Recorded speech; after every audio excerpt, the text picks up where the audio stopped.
Nah, kasus yang terakhir kemarin, kasusnya bagaimana yang ngemplang, yang keliunan, akhirnya ketangkap juga Mahkamah Agung yang sogok menyogok. Iya. Yang duta Palma, minyak. Itu kan ratusan triliun Pak Eri. Iya kan, dia bawa kabur ya seperti itu. Kan kalau dia ratusan atau bahkan mendekati angka ribuan triliun, dia keluar 10 triliun untuk pesta pora, untuk menggerahkan, untuk menggagalkan, bisa Pak Eri. Bisa aja ya. Bisa aja. Dan oleh karena itu menurut saya tergantung cara kita pandang kita. Artinya kita harus jangan kita melihat bahwa ini dalam perspektif biasa. Oleh karena ini menyangkut kedaulatan negara, ketahanan negara, jadi tidak bisa pendekatannya seolah-olah ini kriminal biasa. Artinya, kalau dia kriminal biasa, memang domainnya domain polisi. Dan ini tentunya tidak mungkin Jaksa Agung ini bisa serta-merta tanpa yang namanya rapat kabinet terbatas proses penegakan hukum. Kan udah gerah juga Pak Presiden Prabowo ini. Berulang kali, mulai dari keadaan yang soft sampai yang keras.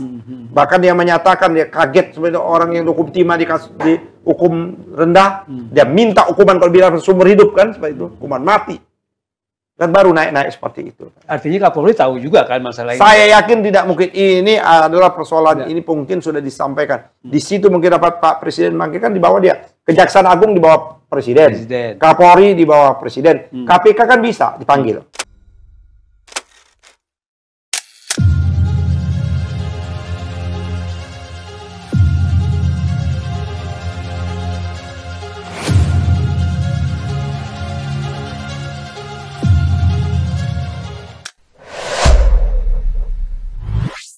Bismillahirrahmanirrahim. Assalamualaikum warahmatullahi wabarakatuh.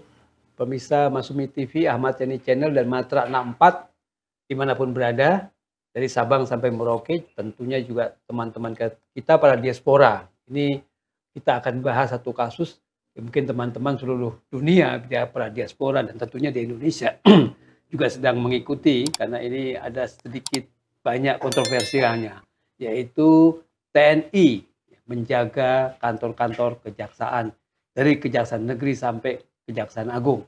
Jadi luar biasa ini, ada apa sesungguhnya, ya kita akan bahas ini. Karena berita ini terus menggelinding, terus ramai dibicarakan, ada apa sesungguhnya. Nah, untuk bahas ini kita akan dengarkan bagaimana ulasan daripada Bapak Dr. Ahmad Yani SAMH, Ketua Umum Partai Masumi. Assalamualaikum. Waalaikumsalam warahmatullahi wabarakatuh. Ya Kang Heri, saya kira ini menjadi topik yang hangat juga. Terus berbagai macam pandangan tentunya, pendapat ya, dan asumsi dan hipotesa. Dan menurut saya dalam negara demokratis, karena kita Indonesia ada demokrasi, menjadi sah-sah saja berbagai macam pandangan dan pendapat tersebut.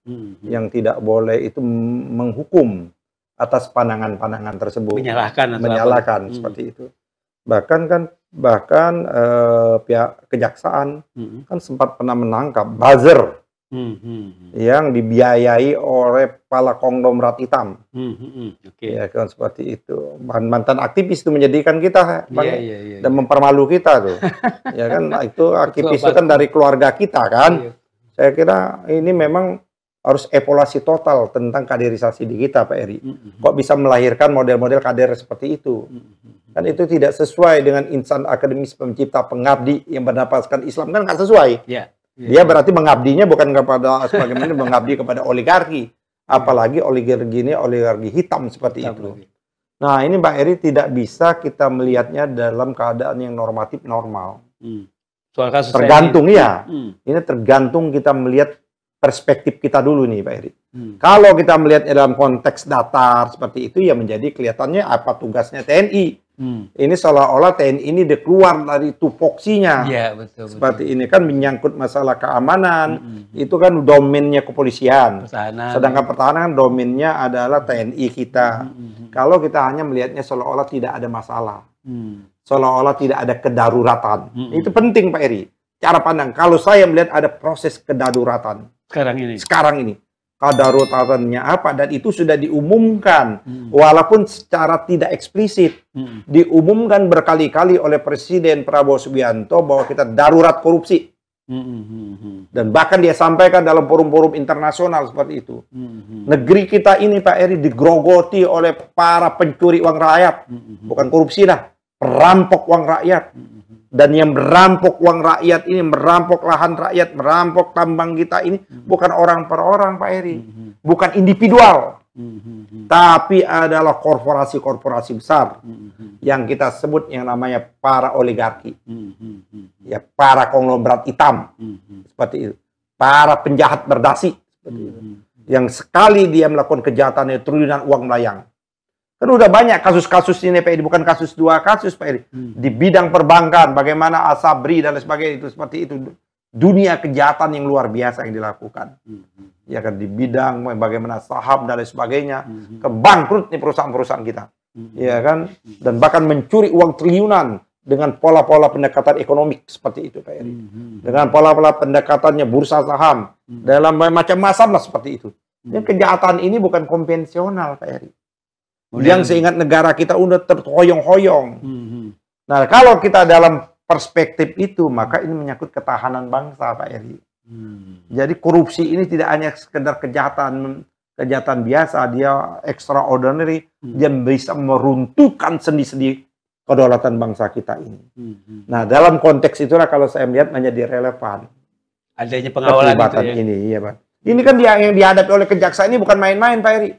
Para orang besar, para pemain besar, para oligarki besar. Jadi kasus yang ditangani kejaksaan. Luar biasa, Pak Eri. Yang tidak ditangani oleh, mohon maaf, oleh 2 institusi. Baik institusi kepolisian maupun KPK. Yang kita berharap adalah meriam besarnya ini, ya ibaratnya ini meriamnya Sultan Mahmud yang ingin meruntuhkan tembok Konstantin, besar betul itu, tapi tidak digunakan. Bahkan digunakan untuk yang kecil-kecil. KPK, ya, OTT 200 juta, 300 juta, itu penting-penting, tapi bukan wilayahnya, domainnya KPK. Harusnya domain KPK yang kayak sekarang nih, di kasus Pertamina ini, di supervisi itu. Di undang-undang kita masih eksis sekarang ini, pihak kejaksaan itu harus memberitahukan kepada KPK dia sedang melakukan yang namanya pengusutan, penyidikan, bahkan sudah masuk pengadilan, ada peristiwa korupsi besar-besaran di Pertamina. Iya. Gitu. Yang melibatkan ribuan triliun uang negara menguap seperti itu, Pak Eri. Yang sudah mulai tersentuh sebenarnya pada waktu almarhum ya kan Faisal Basri sebagai tim pemberantasan mafia minyak pada waktu itu, ya kan, yang diangkat oleh Sudirman Said. Tapi berdasarkan ya kan informasi yang kita dapat, ada orang yang paling berkuasa di Republik untuk menghentikan itu. Berarti ada obstruction of justice dong. Orang tersebut. Ya kan? Menghalang-halangi. Justru Sudirman Said dan Faisal Basri yang hengkang. Kan tidak terbongkar kasus Petral itu. Baru kebongkar sekian berapa tahun setelah itu. 6 tahun baru ada kasus Pertamina yang sekarang Pertamax rasa Pertalite itu, ya kan, yang diupload yang mulai dan sebagainya. Itu menyebutkan itu kan baru dari level menengahnya yang kena. Apa ia tidak tahu di root korporasinya ini kan baru anak perusahaannya Pertamina ini. Iya kan? Anak perusahaannya. Apakah Pertaminanya tidak tahu? Apakah para direksi tidak tahu? Pertamina komisaris tidak tahu? Ahok kan dia tidak. Ahok kan dia tidak tahu. Kan bisa dilihat, Pak Eri, seperti itu. Siapa yang memberi persetujuan, siapa yang memberikan endorsement dan sebagainya seperti itu. Besar belum di urusan pertambangan, Pak Eri. Kasus timah, kasus emas dan lain-lain besar sekali. Memang peristiwa yang sedang galak-galaknya dia lakukan oleh membutuhkan backup, Pak Eri. Artinya memang betul-betul perlu dukungan dari... Perlu dukungan. Itu bisa saja memang terjadi. Tidak usah jauh-jauh di pusat ibu kota. Pada waktu kasus timah. Kan peristiwa itu terjadi itu. Bagaimana jam pitsus dikuntit, ya kan? Bahkan kantor Kejaksaan Agung di drone sedemikian rupa. Sampai sekarang nggak akan terbongkar siapa otak di balik itu, Pak Eri. Kalau saya yakin tidak institusi, adalah oknum dari institusi itu tersebut. Tapi kan dilindungi, Pak Eri. Iya. Harusnya kan ditangkap semua itu. Nah, jadi kalau mau kerjasama sekarang ini orang melihat jadi orang sekarang menjadi menyudutkan, mensublimasi ya, seolah-olah kayak satpam kayak gitu kan bahasanya ya. Tidak, Pak Eri, ini betul-betul jantung persoalan bangsa kita. Korupsi. Bangsa kita ini, negara kita ini eksis atau tidak eksis tergantung cara kita menyelesaikan kasus korupsi. Kalau cara kita menyelesaikan kasus korupsi masih konvensional, kayak kemarin rontok nih Republik ini. Artinya udah nggak dipercaya lagi KPK ini. Kalau saya sudah. Udah ya nggak. Ya sudahlah. Tidak ada dia langkah dan tindakannya untuk supaya kita bisa percaya gitu loh. Harus kan dia buktikan. Ya seperti itu. Nah ini memang problem. Inilah saya kemukakan ada problem kelembagaan, ada problem culture dari penyelenggara kelembagaan itu. Yang perilakunya memang dia tidak mampu atau dia ada hengki-pengki. Banyak laporan-laporan yang menguap di KPK. Banyak nih. Jadi, saya tidak ingin mengetahui apakah di kepolisian ada. Di kejaksaan bukan berarti jalan mulus juga Pak Eri.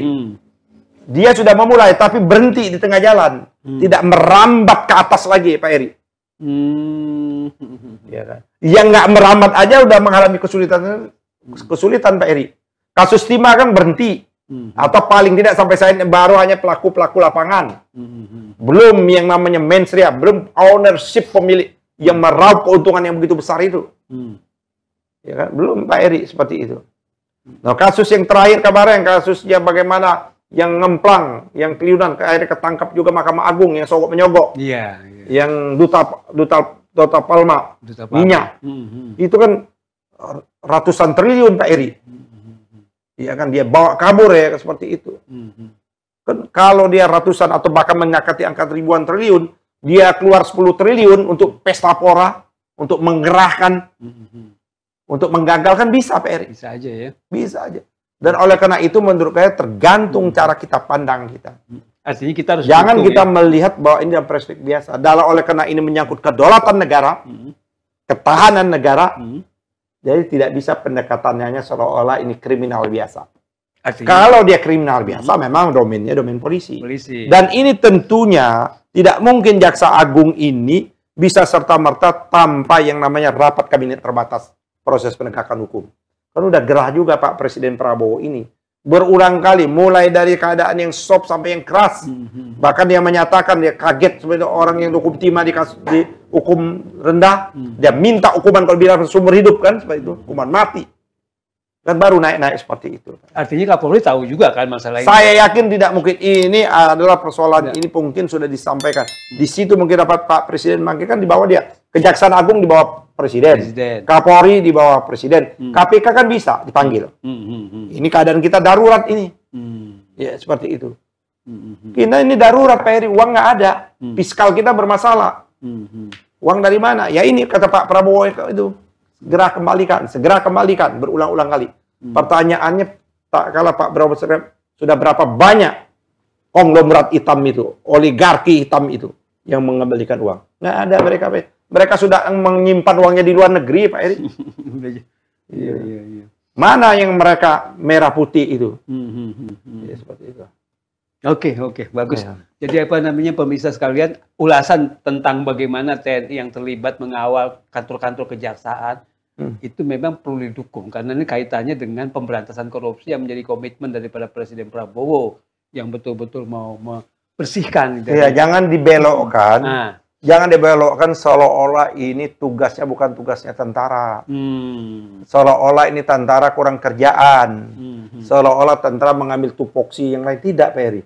Tergantung betul-betul kita memaknai. Kita menganggap korupsi ini sudah sampai kemana tingkatnya. Tingkat kedaruratnya itu sampai di mana, Pak Eri? Saya yakin, Pak Eri. Kita sudah darurat. Kalau kanker mungkin udah stadium 5 kita ini, Pak Eri.